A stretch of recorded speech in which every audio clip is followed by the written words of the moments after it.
రామస్వామి దీక్షితులని ఒక మహానుభావుడు ఒక ఆయన మన దక్షిణ భారతదేశంలో ఉండేవారు. ఆయన భార్య గారి పేరు సుబ్బమ్మ గారు. వారికి వివాహం అయిపోయింది. వివాహం అయిపోయిన తరువాత 40 సంవత్సరములు పిల్లలు కలగలేదు. అంటే ఇంకా అసలు పిల్లలు కలగడానికి యోగ్యమైన వయస్సుని వాళ్ళు దాటిపోతున్నారు. ఇటువంటి సమయంలో ఆయనకి సుబ్రహ్మణ్యేశ్వర స్వామి వారి మీద ఎక్కడ లేని విశ్వాసం కలిగింది. ఆయన వంశమును నిలబెట్టగలడు, పుత్ర సంతానం ఇయ్యగలడు అని నమ్మి ఈ రామస్వామి దీక్షితులు సుబ్బమ్మ గారు కలిసి వైద్యనాథ క్షేత్రానికి వెళ్ళి అక్కడ ఉన్నటువంటి ముత్తు సుబ్రహ్మణ్యేశ్వర స్వామిని ముద్దు కుమారస్వామి అని పిలుస్తారు. అక్కడ ఆ ముద్దు కుమారస్వామి బాలాంబిక అని పిలుస్తారు వల్లీదేవసేనల యొక్క స్వరూపాన్ని. ముద్దు కుమారస్వామి బాలాంబికల్ని 40 రోజులు దేవాలయంలోనే ఉండి సేవించారు. సేవిస్తే ఆవిడ గర్భం ధరించింది. గర్భం ధరిస్తే సుబ్రహ్మణ్యేశ్వర స్వామి వారు అనుగ్రహించారు అని వారి ఇంటికి వచ్చారు. ఇంటికి వచ్చిన తర్వాత బిడ్డడు పుట్టాడు. పుట్టిన తర్వాత ఆ పిల్లవాడికి ఆ వైద్యనాథ క్షేత్రంలో ఉన్నటువంటి పేరే ముద్దు కుమారస్వామి అని వాళ్ళు పేరు పెట్టుకున్నారు. వాళ్ళ ఇంటి పేరు చివర దీక్షితులు అని ఉంటుంది కనుక ముద్దు కుమారస్వామి దీక్షితులు. ఆయన ఒకరోజు రామస్వామి దీక్షితులు నిద్రపోతున్నారు. నిద్రపోతుంటే బాలాంబిక ఆయనకి దర్శనమిచ్చింది. దర్శనమిచ్చి తన మెడలో ఉన్నటువంటి ముత్యాలహారాన్ని తీసి నీ భార్య కడుపున పుట్టినది, నీకు కొడుకుగా ఉన్నది నా భర్త రూపమైన ముత్యమే. ఆ ముత్యమే నీ ఇంటి ముత్యంగా ఉంది. ఇప్పుడు వాడే సుబ్రహ్మణ్యుడు నీ కొడుకుగా నడయాడుతున్నాడు లోకంలో. కాబట్టి ఇదిగో ముత్యాలహారం ఇస్తున్నాను, ఆ పిల్లవాడి మెడలో వేయమని తన మెడలో ముత్యాలహారం తీసి ఆయనకి ఇచ్చింది. కలేమో అని కళ చూసుకుని తెల్లబోయి లేచారు. చేతిలో ముత్యాలహారం ఉంది. కొడుకు మెడలో వేసి తమిళంలో ముత్తు అంటే ముత్యం, ముద్దు కుమారస్వామి దీక్షితులు ముత్తుస్వామి దీక్షితులు అయ్యారు.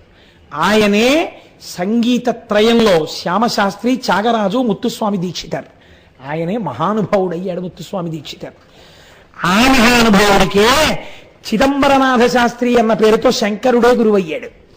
ఒక రోజున ఇంటికి వచ్చి వీడిని కాశీ తీసుకెళ్లి సంగీతం నేర్పుతానన్నారు. కాశీ తీసుకెళ్లి పాదుకాంత దీక్ష ఇచ్చారు. గొప్ప శ్రీ విద్యోపాసకుణ్ణి చేశారు. చేసి 3 సంవత్సరములు సంగీతం నేర్పారు. నేర్పి సమస్త మెళకువలు నేర్పిన తర్వాత ఎరా నాన్న ఇంటికి వెళదామని అడగమే అన్నారు. అంటే ఆ పిల్లవాడు అన్నాడు, రోజు గంగా స్నానం, ప్రతిరోజు విశ్వేశ్వర దర్శనం, ప్రతి క్షణం గురుపాద సేవ. ఇంకా నాకు మళ్ళీ మా ఊరు ఎందుకు కావాలి గురువుగారు, ఈ 3 చాలవా నా జన్మధన్యం పొందడానికి, నన్ను వెళ్ళిపోమ్మని అనకండి అన్నాడు. ఏమి గురుభక్తిరా నాన్న, నువ్వు నాతో రా అని గంగ ఒడ్డుకి తీసుకెళ్లారు. గంగ ఒడ్డున నిలబడ్డారు. ఆయన ఒక్క సంకల్పం చేసి, నీవు నడుచుకుంటూ రోజు స్నానం చెయ్యడానికి గంగలో ఎంత దూరం పెడతావో అంతకన్నా కొంచెం ముందుకు వెళ్ళు. నీ కాలికి ఏది తగులుతుందో దాన్ని చేతులతో పైకెత్తి ఇలా పట్రా అన్నారు. ముత్తుస్వామి దీక్షితారు లోపలికి వెళ్ళారు. కాలికి ఏదో తగిలింది. తగలగానే వారు చేతులతో పైకెత్తారు. అదే ముత్తుస్వామి దీక్షితర్ చేతిలో ఉన్న వీణ గంగలో దొరికింది ఆయనకి. అమ్మవారు అనుగ్రహించింది ఆ వీణ. ఆ వీణ తీసుకొచ్చి గురువుగారి పాదాల దగ్గర పెట్టి నమస్కరించారు. ఒరే, నువ్వు సుబ్రహ్మణ్యావతారానివి. ఆయనే పరమశివుడు చిదంబరనాథ శాస్త్రి గారిగా వచ్చి ఉపదేశం చేశారు. అమ్మ అనుగ్రహం కలిగి నీ చేతి వీణ అయింది. నాన్న, నీలాంటి శిష్యుడు కలిగాడు, నా జన్మ ప్రయోజనం నెరవేరింది, గంగా స్నానం చేసి వస్తానని లోపలికెళ్ళి మునిగారు. ఇక పైకి రాలేదు. రాకపోతే అక్కడ చుట్టుపక్కల ఉన్న వాళ్ళని తీసుకెళ్లి గంగలో వెతికితే చిదంబరనాథ శాస్త్రి గారి శరీరం దొరికింది. అప్పుడు ముత్తుస్వామి దీక్షితర్ గురువు గారికి మిగిలిన కార్యాన్ని పూర్తి చేసి సొంత ఊరు వచ్చారు. చిత్రం ఏమిటో తెలుసా అండి, ఒక్క కచేరీ కూడా చేయకముందే ముత్తుస్వామి దీక్షితర్ తిరుత్తని వెళ్ళారు. తిరుత్తని వెడితే ఆయనకి సుబ్రహ్మణ్యేశ్వర స్వామి వారి యొక్క గొప్ప క్షేత్రం తిరుత్తని. ఆ తిరుత్తని క్షేత్రానికి వెళ్ళి మా అమ్మ 40 రోజులు నమ్మి గుళ్ళో ఉపాసన చేసింది. నేను పుట్టాను. 40 రోజులు నేను రోజు ఇక్కడ కీర్తనలు చేస్తానని కీర్తనలు చేశారు. ఎప్పుడైనా వీలైతే ముత్తుస్వామి దీక్షితర్ కీర్తనలు ఉంటాయండి సంస్కృతంలో. ఏమి కీర్తనలో వాటికి ఒక్కసారి సంగీత సాహిత్య సమ్మేళనం చేసి నా జన్మ ధన్యం చేసుకోవాలనుంది. ఆ ముత్తుస్వామి దీక్షితర్ మహానుభావుడు ఒకానొక ఆ తిరుత్తణిలో కూర్చుని కీర్తనలు చేస్తూ ఆ కీర్తన పాడుతూ పరవశించిపోయేలా కళ్ళు మూసుకొని కూర్చుంటే ఒక వృద్ధ బ్రాహ్మణుడు వచ్చి ముత్తుస్వామి దీక్షితార్ ముత్తుస్వామి దీక్షితార్ అని పిలిచారు. పిలిస్తే ఆయన కళ్ళు విప్పి ఎవరు వచ్చినవాడు నా పేరు ఎలా తెలుసని కళ్ళు విప్పారు. పరమతేజోమూర్తి అయినటువంటి వృద్ధ బ్రాహ్మణుడు. అసలు ఆయన్ని చూసి మీరెవరని అడగలేకపోయారు. ఆయన ఏది నోరు తెరు అన్నారు. నోరు తెరిచి కళ్ళు మూసుకో అన్నారు. కళ్ళు మూసుకున్నారు. నాలుక మీద ఏదో వేశారు. వేసి ఏం వేశాను అని అడిగారు. పటికి బెల్లం అన్నారు. ముత్తుస్వామి దీక్షితారు. కళ్ళు విప్పు అన్నారు. కళ్ళు విప్పారు. లేడా వృద్ధ బ్రాహ్మణుడు. ఆయనే సుబ్రహ్మణ్యుడు. సుబ్రహ్మణ్యుడే వృద్ధ బ్రాహ్మణ రూపంలో వచ్చి సమస్త సంగీత విద్యని ముత్తుస్వామి దీక్షితారు నాలిక మీద పటికి బెల్లం రూపంలో వేసేశారు. ఆ వీణ పట్టుకుని ముత్తుస్వామి దీక్షితారు పాట పాడితే ఇక తిరుగులేదు. ఎన్ని సన్మానాలు వెంట పడిపోయారు కదండి ముత్తుస్వామి దీక్షితారు వెంట. ఐశ్వర్యమునందు ఆయన మమేకం కాలేదు. ఈ చేత్తో బుచ్చుకుని వెంటనే దానం చేసేసేవారు. ఒక స్థితిలో ముత్తుస్వామి దీక్షితారు ఏ స్థితికి వెళ్ళారో తెలుసా అండి? ఇంట్లో భార్య వంట చేయడానికి గుప్పెడు బియ్యం లేవు. శిష్యులకి కూడా అన్నం పెట్టాలి. సంగీతం నేర్పేవారు.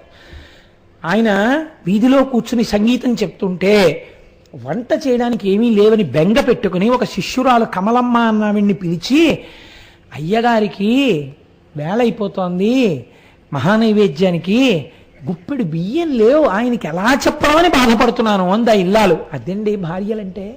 ఎటువంటి భర్తలు ఎటువంటి భార్యలు ఈ గడ్డ మీద అంటే, ఆ కమలమ్మ అన్నావిడ ఐశ్వర్యవంతురాలు. తన ఒంటి మీద నగలు తీసి ఇచ్చేసి, అమ్మాయి అమ్మేసి గురువుగారు అన్నం తింటే, నా చేత్తో పెట్టుకున్న ఇంత అన్నం గురువు తింటే నా జన్మయే సాఫల్యం కదమ్మా, వస్తుందా అలాంటి అవకాశం? ఎందుకమ్మా ఈ బంగారం? అమ్మేస్తానమ్మా, గురువుగారికి ఇంత అన్నం పెడతానమ్మా అంది. ముత్తుస్వామి దీక్షితారు విన్నారు. మనం అన్నం పెట్టి పోషించవలసిన పిల్లల దగ్గర బంగారం పుచ్చుకుంటావా? ఆ పిల్లకి బంగారం ఎవరిచ్చారో వాడే నాకు ఇస్తాడే, అన్నం పెడతాడు అని మీరు సంగీతన సాధన చేస్తుండండి. తిరువారూరులో త్యాగరాజస్వామి అంటే పరమశివుడు శివాలయంలోకి వెళ్ళి కూర్చుని ఆర్తితో కంటినీటితో కీర్తన పాడారు. కీర్తన పాడి బ్రోవగరావా అని ఇంటికి వచ్చారు. 2 బళ్ళతో పప్పులు, బియ్యాలు, బెల్లం, చింతపండు, మిరపకాయలు అన్నీ వచ్చాయి. ఒక రాజోద్యోగి పెద్దవాడు ఒక ఆయన సత్రంలో విడిది చేయడానికి వస్తున్నాడని సామాను తెప్పించాం. ఆయన రావట్లేదుట పరివారంతో. అందుకని ఉత్తినే పోవడం ఎందుకు, మీ వంటి పుణ్యాత్ములకు ఇస్తే మీరు శిష్యులు తింటారని ఇక్కడ దింపేద్దామని వచ్చామని చెప్పి సరుకు దింపి వెళ్ళిపోయారు. ఈశ్వరా నీ కృప అన్నారు. ముత్తుస్వామి దీక్షితారు వెళ్ళిపోవడం కూడా ఎంత విచిత్రమో తెలుసా అండి? అంటే ఇప్పుడు నేను ముత్తుస్వామి దీక్షితారు జీవితం అంతా చెప్పలేను, కానీ ఒక్క విషయం చెప్తాను, ఆనందం ఆగదు నాకు. ముత్తుస్వామి దీక్షితారిని ఆ ఊరి రాజుగారు చాలా గొప్పగా ఆదరించేవారు. వారు ఒక రోజున పరిగెత్తుకొచ్చి ఒక రోజు పొద్దున్న అన్నారు, మహానుభావ మీరు మాకు గురువు, ఏం జరిగిందో తెలియదు, నా ఆస్థానంలో ఉండే పట్టపుటేనుగో కట్లు తెంచుకుని శ్మశానంలోకి వెళ్ళి నిలబడి మోడవెత్తి అరుస్తోంది. ఎవరైనా దగ్గరికి వెడితే తొండంతో విసిరేస్తోంది, కాళ్ళ కింద తొక్కేస్తోంది. ఎందుకు ఇటువంటి పని చేస్తోంది అని అడిగారు. ముత్తుస్వామి దీక్షితారు అన్నారు, నీకేమీ బెంగలేదు, నువ్వు సంతోషంగా హాయిగా ఇంటికి వెళ్ళిపో, ఏమి జరగబోతోందో నేను చూస్తాను అని స్నానం చేసి వచ్చి కూర్చుని శిష్యులందరినీ పిలిచి, మీ అందరూ కూర్చుని ఒక్కసారి మీనాక్షి అమ్మవారి మీద నేను చేస్తుంటాను కీర్తన, మీరు కూడా చెయ్యండి. ఏ కీర్తన? మీనలోచని పశుపాశ విమోచని అని కీర్తన చేస్తానని ఒక్కసారి కీర్తన చేశారు. ఆయనకు అర్థమైంది, సంగీతపరంగా ఏనుగు రుద్రభూమిలోకి వెళ్ళి నిలబడడం అంటే పరమశివుడి యొక్క అనుగ్రహంతో, సుబ్రహ్మణ్యుడి అనుగ్రహంతో ఏ మహాపురుషుడి భూమి మీదకి వచ్చాడో, స్వరముల యందు ఏనుగుని ఒక పేరుతో పిలుస్తారు. ఆ ఏనుగు అరుస్తోందంటే ఈయన వెళ్ళిపోయేటటువంటి రోజు వచ్చేసిందని గుర్తు. కాబట్టి ఆయన మా పశుపాశ విమోచనం చేసి నన్ను నీలో కలిపేసుకో అని చేతిలో అమ్మవారిచ్చిన వీణ పట్టుకుని తన్మయత్వంతో కీర్తన చేస్తుండగా శిష్యులందరూ చుట్టూ కూర్చుని కీర్తన పాడుతుంటే షట్చక్ర భేదనం అయిపోయి తేజస్సు కపాలంలోకి వచ్చి అందరూ చూస్తూ ఉండగా ఆ తేజస్సు పైకి లేచి అమ్మవారిలోకి వెళ్ళిపోయింది. అది ముత్తుస్వామి దీక్షితారి చరిత్ర. అంతటి మహానుభావుడు సుబ్రహ్మణ్యానుగ్రహంగా పుట్టి సుబ్రహ్మణ్యానుగ్రహంగా ఈ భూమి మీద నడయాడారు. అందుకే వారి కీర్తనలలో కుహా శబ్దంతో వారు ఎన్ని కీర్తనలు పాడారో, సుబ్రహ్మణ్య అంటూ ఎన్ని కీర్తనలు చేశారో. ఇంతటి అనుగ్రహం మహానుభావుడు నమ్మి నమస్కరించినటువంటి వారికి ఇయ్యగలడు. మీరు రేపటి రోజు నుంచి విందురు గాని సుబ్రహ్మణ్యేశ్వర స్వామి వారి యొక్క కృప అంటే ఎలా ఉంటుందో. ఆయన సామాన్యమైనటువంటి వాడు కాడు. సుబ్రహ్మణ్య తత్వాన్ని నిబద్ధం చేయడం శంకర భగవత్పాదులంతటి వారికి ఎంత చిత్రమైందో తెలుసా అండి. శంకరులు షణ్మత స్థాపనాచార్య. ఇప్పుడు రేపు వచ్చే శారదా పీఠాధిపతుల యొక్క పీఠం పేరు కూడా షణ్మత స్థాపనాచార్య, శంకరాచార్య పీఠం అంటారు దాన్ని. కాబట్టి షణ్మత స్థాపనాచార్య అంటే ఏవి పట్టుకుని మీరు మోక్షం పొందొచ్చో ఆయన చెప్పారు. అవే ఒకటి శైవము, 2 శాక్తేయము, 3 గాణాపత్యము, 4 కౌమారము, 5 సౌరము, 6 వైష్ణవము. ఈ 6 మోక్షం పొందవచ్చు అని నేను షణ్మత స్థాపనాచార్య అయ్యారు.